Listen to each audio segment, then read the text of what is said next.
1506 en toda la República Argentina. Y ahora le damos la bienvenida a nuestra compañera Thaís Gadea Lara. ¿Cómo le andás, Thaís? ¿Cómo estás, Danilo? ¿Todo bien? Bien, todo bien. Vamos a hablar de un récord que no nos gusta. Sí, yo cuando traigo los récords no suelen ser, ¿no? No.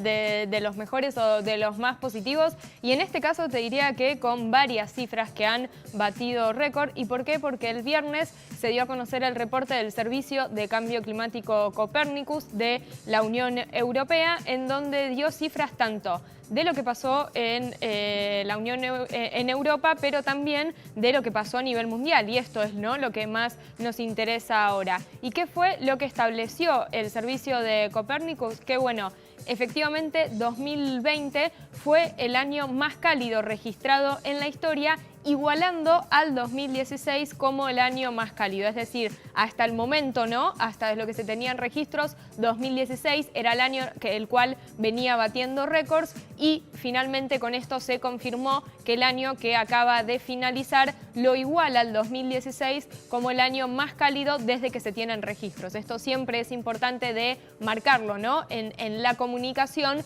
respecto de que no es el año más cálido de la historia, sino el año más cálido desde que justamente se vienen, ¿no?, realizando los registros, y que se pueda hacer una comparación. ¿Y por qué decimos que este récord no es de lo más positivo? Bueno, recordemos cómo es la fórmula, ¿no?, siempre de cambio climático. A medida que aumentan las emisiones de gases de efecto invernadero procedentes principalmente de la quema de combustibles fósiles para las actividades, ¿no?, de la energía y del transporte, exacto, aumenta la temperatura, ¿sí?, del planeta Tierra, y por lo tanto ahí es que vemos, ¿no?, todos estos cambios que se producen en el clima, y que es lo que conocemos como cambio climático. Entonces, si seguimos batiendo récord respecto de justamente, ¿no?, a cuán más cálido está cada vez más el planeta, vamos a saber entonces que las consecuencias, ¿no?, van a ser cada vez más dramáticos. Y además, porque en función de lo que ya ha dicho la ciencia, tendríamos que estar yendo en realidad a la inversa, ¿no? Tendríamos que poder empezar a esta curva modificarla para, a partir de la reducción de emisiones de gases de efecto invernadero, poder empezar a reducir, ¿no?, justamente la temperatura. Estábamos viendo recién una de las imágenes justamente que dio a conocer el servicio, que evidencia, ¿no?, cómo fue la temperatura, y ahí la estamos viendo, cómo fue la temperatura del aire en la Tierra durante el 2020 en comparación con el promedio de 1981 a 2010, que en comparación con ese periodo en el 2020 fue 0,6 grados centígrados más cálido, ¿sí? Y lo que ahí sobre todo tenés que tener en cuenta es que los anaranjados y los rojos son justamente lo que evidencian temperaturas, ¿no?, más elevadas. Ahora, te voy a pedir que te fijes, viste, ahí en el Océano Pacífico, ¿no?, al lado de Chile, que vemos esa mancha celeste. Bueno, eso es lo que te puede indicar que en esta igualdad que tuvo el 2020 con el 2016, en realidad lo pongo un poquito más arriba en el podio del 2020. ¿Por qué? Porque el 2016 fue el más cálido registrado con el fenómeno del Niño. Y el fenómeno del Niño, por sus características, tiende a favorecer al calentamiento, ¿sí?, al aumento de la temperatura, sobre todo en la zona, ¿no?, en la que afecta en el Océano Pacífico. En cambio, el año pasado fue un año con fenómeno de la Niña en la segunda mitad del año, que es esa, ¿no?, disminución que se puede ver, o enfriamiento, ¿no?, en la zona que afecta el fenómeno. Entonces, aún con este fenómeno de la Niña, 2020 igualó al 2016, y esta era una de las diferencias, ¿no?, que hacían en el reporte los científicos detrás del servicio de Copernicus. En el caso de Europa, 2020 sí se ubicó como el año más cálido registrado. O sea, las cifras que veíamos antes eran a nivel mundial. En el caso de Europa sí batió ahí el récord desde los registros. ¿Qué pasó en nuestro país? ¿Sí? Esa era la pregunta que venía. Claro, durante el año pasado. Esto no hace referencia a lo que es el sistema europeo, pero sí a los datos que dio a conocer el Servicio Meteorológico Nacional de nuestro país, y 2020 se ubicó en el segundo lugar. 2017 sigue estando en el podio como el año más cálido registrado, pero sí, el dato que me parecía más interesante si veníamos, ¿no?, a nuestro país, es que sí, el año pasado fue el año con mayor sequía desde 1995. ¿Y por qué este dato me parecía muy interesante? Porque acordate de qué estuvimos hablando todo el año pasado.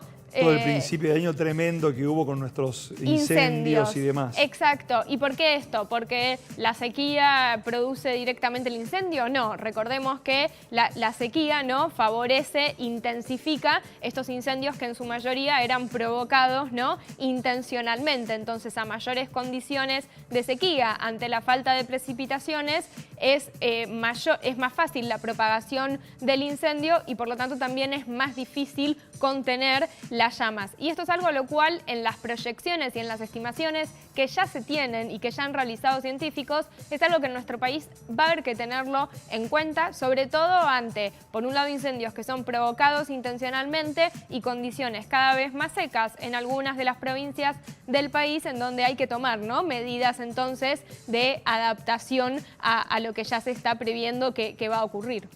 Sí, pensaba también en este 0,6, dijiste que eran los grados. 0,6 grados centígrados más cálido en 2020 en comparación con el promedio de 1981 a 2010. ¿Cómo afecta a nuestra vida y la vida de los animales también, la vida de nuestros glaciares, digamos, el aumento del nivel de las aguas? O sea, realmente es una consecuencia muy, muy grande si esto no se frena.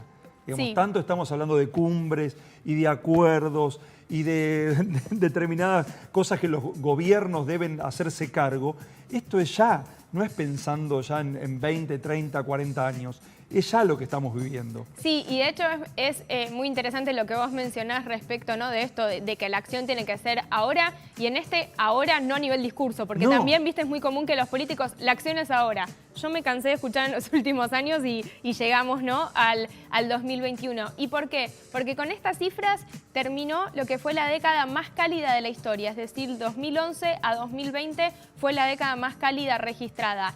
Y con 2021 estamos empezando la década fundamental en la que hay que empezar a hacer cambios si realmente queremos llegar a un escenario menos dramático de lo que ya nos dijo la ciencia. Y esto es importante, ¿no?, de remarcar.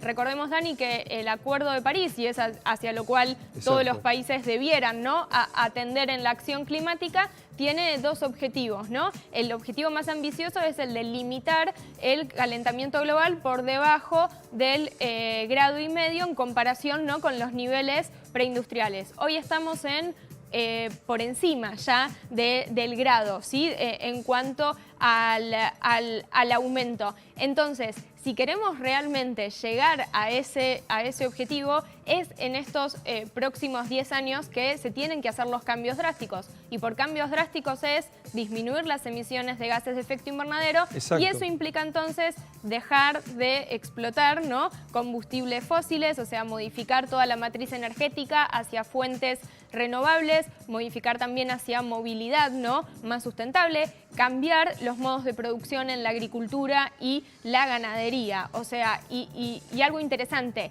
llegar a ese calentamiento del 1,5 grados no significa, bueno, listo, le ganamos la batalla al cambio climático. Va a ser un planeta que igual va a tener un calentamiento mayor y por lo tanto eso ya va a tener, ¿se entiende lo que voy? Sí, o sea, sí, ya sí. va a tener ciertos efectos. O sea, igual nos vamos a tener que adaptar a un planeta que va a ser distinto y a un clima que va a tener también su cambio, pero que por lo menos los efectos van a ser menos dramáticos que si fuera un calentamiento, ¿no?, mayor al 1,5 grados. La verdad que es un panorama bastante oscuro si no se toman medidas rápidas. Pensaba en esas películas que veíamos hace 10, 20 años atrás, que se ponían protectores 800 o 1000 y pico. Y hoy día realmente es muy complicado estar al sol, ya la cantidad de horas que podemos estar, el tiempo que podemos estar, los horarios ya ha cambiado totalmente. La capa de ozono realmente no es lo que era y lo que está produciendo los efectos de gases invernadero. O sea, realmente es una situación muy complicada y realmente los gobiernos deben tomar una acción concreta que, como bien decís vos, va más allá de la palabra. Es ahora y es ahora. No Sí. como discurso político, sino lo mismo que dijiste vos, digamos, estoy reforzándolo nada más, porque realmente es muy, muy importante y cómo está afectando esto la vida de las personas. No solamente de nosotros, también de la fauna, de la flora, vemos totalmente de cómo, todo, que cómo va funciona, pasando. ¿no?, Exactamente. con un equilibrio y cualquier detalle, nuestra. claro, que rompa es, bueno, lo vemos ahora también con la pandemia, ¿no? De origen zoonótico, es decir, una enfermedad transmitida de animales a humanos, que también se termina volviendo, ¿no? En un círculo, por así decirlo, digamos, no virtuoso, ¿no? Vicioso. Porque si no actuamos ante cambio climático, el cambio climático también es uno de los factores que favorece a la emergencia de enfermedades zoonóticas y entonces volvemos a tener una pandemia y así, ¿no? Sucesivamente. Entonces sí, o sea, necesitamos de esa acción. Recién vos mencionaste las películas, yo sí, siempre me gusta hacer este comparativo, ¿viste? Las películas como El día después de mañana o las del posible fin del mundo, siempre arrancan con un científico hablando y que nadie lo escucha. Bueno, en cierto punto la ciencia ya nos viene hablando, ¿no? Hace mucho. Acá lo importante también es que las políticas sean acorde, ¿no? A lo que también la ciencia nos está demostrando que hay que hacer, porque por ahora y en esta década es posible hacer ese cambio. O sea, no es que ya no se puede hacer nada. Va a ser irreversible. Entonces, claro, entonces es fundamental esto de seguir insistiendo y que es un poco también lo que la sociedad civil, ¿no? Los jóvenes vienen exigiéndole a los tomadores de decisión es estos cambios drásticos en sus políticas y sobre todo en este año que va a ser clave para ver cómo los países toman medidas frente, ¿no? a la crisis económica que ha significado también la crisis por el coronavirus. Es decir, estos famosos paquetes de recuperación económica, bueno, son una oportunidad también para ir en línea con los objetivos climáticos de los países y no que sea un apoyar ciertos sectores para volver a lo que se llama, ¿no? El business as usual, es decir, para volver a esa normalidad que nos trajo hasta acá. Muy bien, muchísimas gracias, Thaís. Ojalá que nos empaqueten a todos y vayamos a un mundo mucho mejor. Ojalá el próximo año no traiga récord de este tipo, ¿no? Ojalá. Gracias, Thaís. Nos vemos la semana que viene. Nos vemos la semana que viene. Muy bien, señoras y señores, yo me voy a comunicar nuevamente.